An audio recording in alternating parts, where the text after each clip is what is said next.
3 hari. Jadi dalam sebuah riwayat disebutkan Nabi SAW melarang seseorang menyimpan man dhaha minkum fala yudhanna ba'da thalithatin wa fi baitihi minhu syai'. Apabila salah seorang di antara kalian itu berkurban, fala yudhanna, maka janganlah dia menyimpan daging kurban itu lebih daripada 3 hari di rumahnya. Nabi bersabda demikian. Tetapi ternyata di tahun berikutnya para sahabat bertanya lagi, ya Rasulullah, naf'alu kama fa'alna amal madi. Wahai Rasul, apakah tahun ini kami juga dilarang untuk melakukan atau menyimpan itu? Apalagi wah ini Pak, wah ini kawal di abon, dirabuk,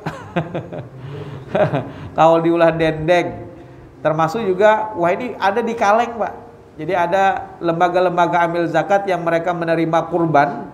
Siapa hendak berkurban di lembaga-lembaga amil zakat itu, jadi nanti bagi mereka yang berkurban di lembaga amil zakat itu mereka kalengkan dagingnya. Nah nanti setelah dikalengkan jadi baru diantarkan kepada kita sahibul kurban 10 kaleng kecil ini Pak. Nah sementara sisanya itu haknya adalah untuk orang-orang fakir dan miskin yang bisa dikirim sampai ke pelosok-pelosok Pak. Karena kalau daging biasa kan bisa busuk. Nah, itu. Tapi kalau dikalengkan itu bisa menjangkau daerah-daerah yang terpencil. Bahkan berhari-hari bisa ditempuh dalam perjalanan kaki. Nah ini mungkin lebih efektif dan efisien kalau seandainya bisa dimanfaatkan untuk orang-orang yang terluar atau terjauh atau juga terpelosok. Nah pada saat itu para sahabat bertanya, apakah wahai Rasul kami juga dilarang? Nabi pun bersabda, kulu, makanlah, wa at'imu, berikanlah, wadakhiru, nah kemudian simpanlah, fa inna dzalikal am kana bin nas jahdun. Kenapa aku tahun kemarin melarang kalian menyimpan lebih daripada 3 hari? Karena pada saat itu kondisinya sedang paceklik.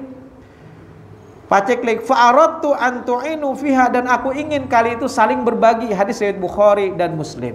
Nah, jadi tahun ini kata Nabi silahkan. Kenapa tahun kemarin aku melarang? Karena supaya kalian itu berbagi, mengeluarkan daging-daging yang masih ada di rumah supaya dibagikan kepada orang lain yang mungkin dalam keadaan paceklik pada saat itu. Tetapi di tahun berikutnya Nabi membolehkan untuk menyimpan. Nah, jadi pembagian daripada daging kurban tadi, pertama sahibul kurban dapat sebahagian. Kemudian yang kedua adalah orang-orang yang tidak meminta-minta Pak di sekitar masjid, mungkin mau dia orang kaya ataupun miskin bisa kita berikan, kita bagi-bagikan juga. Termasuk juga bahkan para ulama ada yang membolehkan orang non muslim bisa nggak diberikan, silahkan.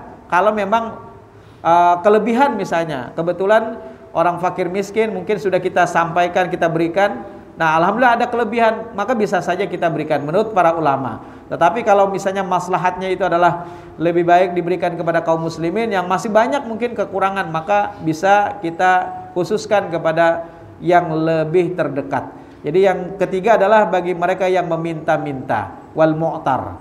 Ya demikian yang bisa ulun sampaikan pada kesempatan di malam hari ini, mudah-mudahan bermanfaat. Aku qauli hadza, subhanakallahumma wa bihamdika asyhadu an la ilaha illa anta astaghfiruka wa atubu ilaik. Wassalamualaikum warahmatullahi wabarakatuh.